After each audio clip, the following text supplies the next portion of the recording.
दोस्तों नमस्कार, ये है मार्गदर्शन फॉर सिविल सर्विसेज। मैं अनुराग चौधरी। दोस्तों आज की वीडियो में हम चालू करेंगे उत्तर प्रदेश लोक सेवा आयोग द्वारा आयोजित किए जाने वाले यूपीपीसीएस प्रारंभिक परीक्षा के लिए सामान्य अध्ययन यानी जनरल स्टडीज के महत्वपूर्ण प्रश्नों का प्रैक्टिस सेट।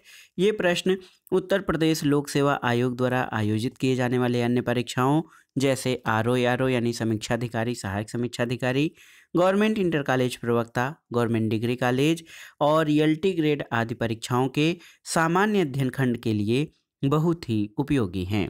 तो आइए शुरू करते हैं आज का वीडियो यूपीपीसीएस प्रारंभिक परीक्षा के लिए सामान्य अध्ययन के महत्वपूर्ण प्रश्नों का प्रैक्टिस सेट। पहला प्रश्न है दोस्तों, देखिए, जलियांवाला बाग में प्रदर्शन के लिए लोग क्यों जमा हुए थे, आपको बताना है। गांधी जी और लाला लाजपत राय की गिरफ्तारी के प्रति विरोध प्रदर्शन करने के लिए, किचलू तथा सत्यपाल के बंदी बनाने के विरोध में प्रदर्शन करने के लिए, वैशाखी की प्रार्थना के लिए या पंजाब सरकार के अमानवीय कार्यकलापों के प्रति विद्रोह प्रकट करने के लिए। तो सही उत्तर है दोस्तों, जलियांवाला बाग में प्रदर्शन करने के लिए लोग सत्यपाल किचलू के बंदी बनाए जाने के जो है विरोध में प्रदर्शन करने के लिए। दोस्तों जलियांवाला बाग में लोग डॉक्टर किचलू और डॉक्टर सत्यपाल को बंदी बनाने के विरोध में प्रदर्शन कर रहे थे, लेकिन दुर्भाग्य से अंग्रेज जनरल ओ डायर ने बिना कोई पूर्व सूचना या चेतावनी के भीड़ पर गोली चलवा दी थी, जिसमें लगभग 1000 लोग मारे गए। और 13 अप्रैल 1919 की इस भयंकर त्रासदी ने राष्ट्र की सोई हुई आत्मा को झकझोर डाला और राष्ट्रीय आंदोलन की दिशा बदल दी थी। अगला प्रश्न है दोस्तों, राजनैतिक सुधारों को लेकर विरोध करने वाले पहले भारतीय कौन थे। ऑप्शन है दादा भाई नौरोजी, सुरेंद्र नाथ बनर्जी, राजा राम मोहन राय या बाल गंगाधर तिलक। तो सही उत्तर दादा भाई नौरोजी। दोस्तों राजनीतिक सुधारों को लेकर विरोध करने वाले पहले भारतीय दादा भाई नौरोजी थे। इन्होंने 1853 में बॉम्बे एसोसिएशन की स्थापना की। 1867 में अपने मित्रों के सहयोग से लंदन में इंडियन एसोसिएशन और ईस्ट इंडिया एसोसिएशन की स्थापना की और इन संगठनों के माध्यम से नौरोजी ने राजनैतिक सुधारों को लेकर विरोध करना प्रारंभ किया और ये इंग्लैंड के निचले सदन हाउस ऑफ कॉमन्स के सदस्य भी रहे थे। अगला प्रश्न है दोस्तों, चंपारण नील आंदोलन का राष्ट्रीय नेता कौन था। तो आप जान लीजिए, चंपारण नील आंदोलन का राष्ट्रीय नेता महात्मा गांधी थे। दोस्तों आप जान लीजिए, चंपारण बिहार के किसानों से अंग्रेज बागान मालिकों ने एक करार कर रखा था, जिसके अंतर्गत किसानों को अपने कृषिजन्य क्षेत्र के 3/20वें भाग पर नील की खेती करना अनिवार्य था। और गांधी जी के आंदोलन के परिणाम ये हुआ कि तिनकठिया पद्धति समाप्त कर दी गई और चंपारण सत्याग्रह गांधी जी का भारत में प्रथम सत्याग्रह था। अगला प्रश्न है दोस्तों, भारत छोड़ो आंदोलन कब प्रारंभ हुआ था, आपको बताना है। तो सही उत्तर है 9 अगस्त 1942 को। दोस्तों आप जान लीजिए कि 9 अगस्त 1942 को भारत छोड़ो आंदोलन शुरू होने के दौरान ही गांधी जी और अन्य चोटी के कांग्रेसी नेताओं को गिरफ्तार करके जो है जेल में डाल दिया गया था। तो एक तरह से भारत छोड़ो आंदोलन एक स्वतः स्फूर्त आंदोलन था, क्योंकि इसको दिशा देने वाले सभी प्रमुख नेता जेल में डाल दिए गए थे। अगला प्रश्न है, एक संगठन है फॉरवर्ड ब्लॉक की स्थापना किसने की थी। तो आप जान लीजिए दोस्तों, महात्मा गांधी के साथ मतभेद होने के कारण मार्च 1939 में कांग्रेस के प्रखर नेता सुभाष चंद्र बोस ने फॉरवर्ड ब्लॉक की स्थापना की थी। ऑप्शन डी आपका सही उत्तर है।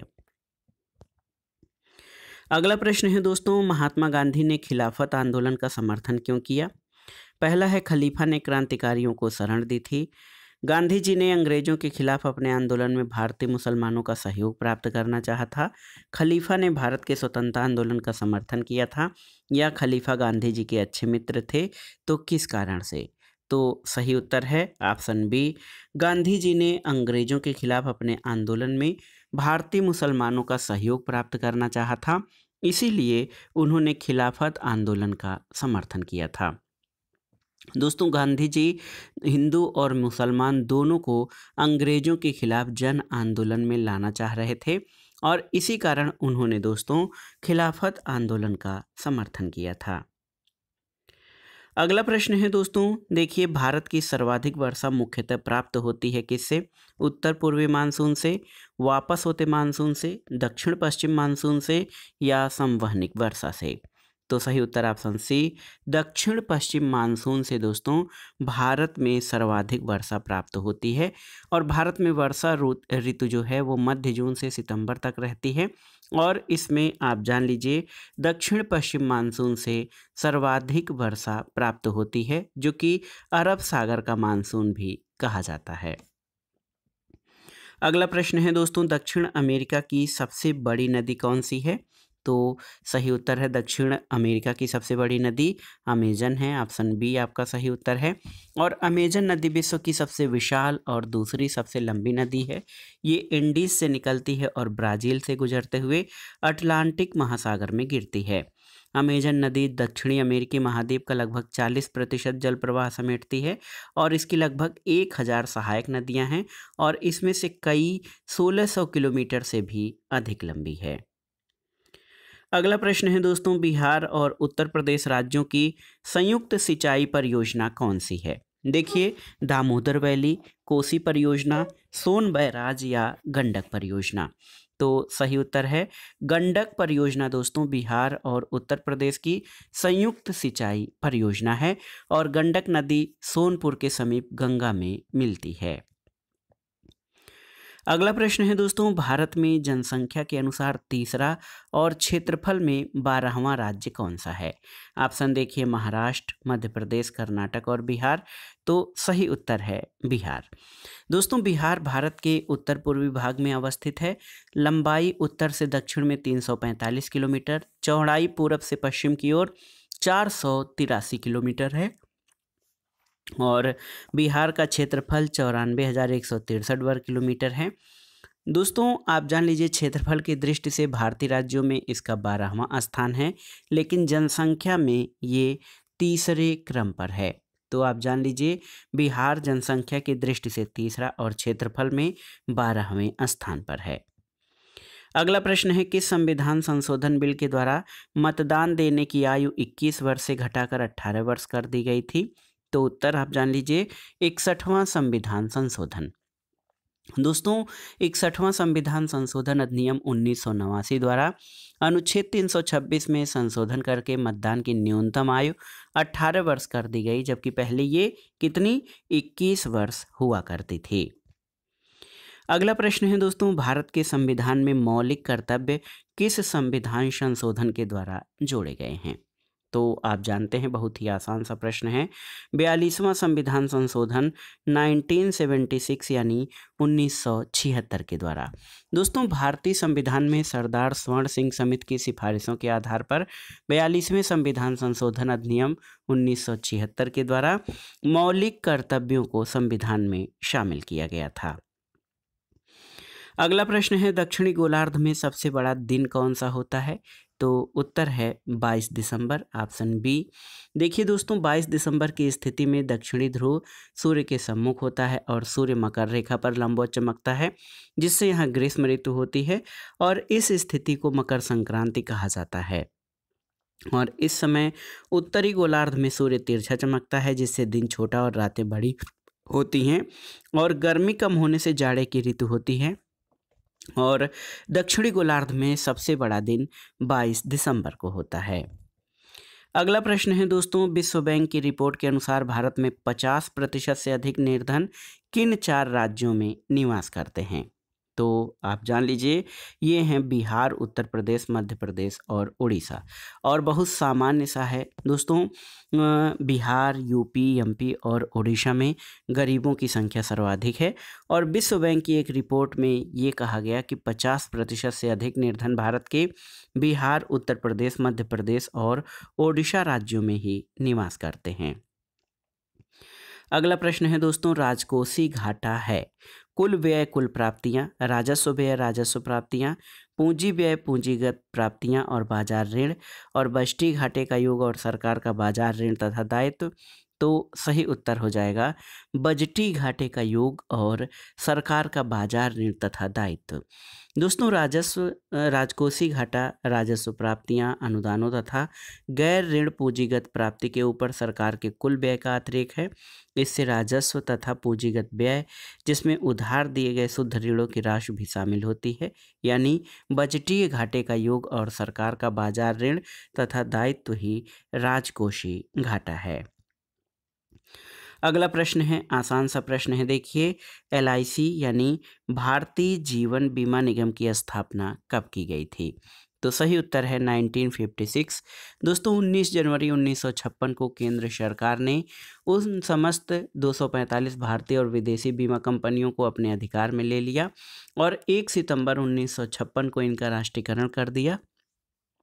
संसद के एक अधिनियम के तहत सितंबर 1956 में 5 करोड़ रुपए भारत सरकार की एक पूंजी के साथ भारतीय जीवन बीमा निगम की स्थापना हुई थी।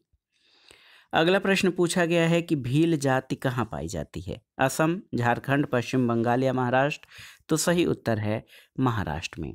दोस्तों भील आदिवासी मुख्य रूप से पश्चिमी पठारी क्षेत्रों और मध्य भारत में स्थित राज्यों महाराष्ट्र, गुजरात, मध्य प्रदेश, छत्तीसगढ़ अथवा सुदूर पूर्वोत्तर राज्य त्रिपुरा में भी पाए जाते हैं। तो याद रखिएगा भील मुख्य रूप से पश्चिमी पठारी क्षेत्र और मध्य भारत में महाराष्ट्र, गुजरात, मध्य प्रदेश और छत्तीसगढ़ आदि राज्यों में पाए जाते हैं। अगला प्रश्न दोस्तों भारतीय संविधान और राज्य व्यवस्था से है। इसमें पूछा गया है कि भारतीय संविधान में कितनी भाषाओं को मान्यता दी गई है? तो आप जान लीजिए दोस्तों, भारतीय संविधान के 8वीं अनुसूची में वर्तमान में कुल भाषाओं की संख्या 22 है। प्रारंभ में संविधान की 8वीं अनुसूची में आप जान लीजिए केवल 14 भाषाओं को ही शामिल किया गया था, लेकिन बाद में संविधान संशोधनों के द्वारा इसमें 8 अन्य भाषाएं जोड़ी गई। तो अब कुल जो है 8वीं अनुसूची में 22 भाषाओं को मान्यता दी गई है। अगला प्रश्न है इंद्रधनुषीय क्रांति या रेनबो रेवोल्यूशन का संबंध किससे है? हरित क्रांति, श्वेत क्रांति, नीली क्रांति या इनमें से सभी? तो सही उत्तर है इनमें से सभी। दोस्तों आप जान लीजिए इंद्रधनुषी क्रांति ये नई कृषि नीति में इसको शामिल किया गया है। इसमें सभी प्रत्यक्ष या अप्रत्यक्ष रूप से देश के कृषि क्षेत्र में आई विभिन्न क्रांतियों को संयुक्त रूप में इंद्रधनुषी क्रांति कहा जाता है। और आप जान लीजिए रेनबो या इंद्रधनुषी क्रांति, हरित क्रांति, श्वेत क्रांति, पीली क्रांति, नीली क्रांति, इन सभी को संयुक्त रूप से इंद्रधनुषी क्रांति में शामिल किया जाता है।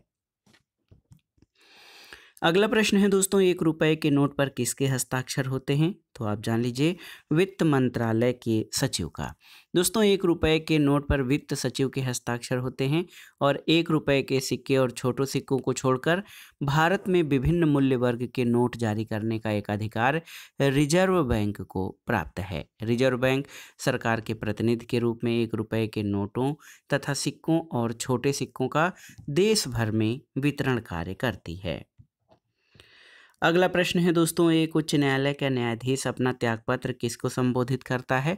तो उत्तर है राष्ट्रपति को। और आप जान लीजिए भारतीय संविधान में अनुच्छेद 214 से 231 तक में राज्यों के उच्च न्यायालय का वर्णन किया गया है।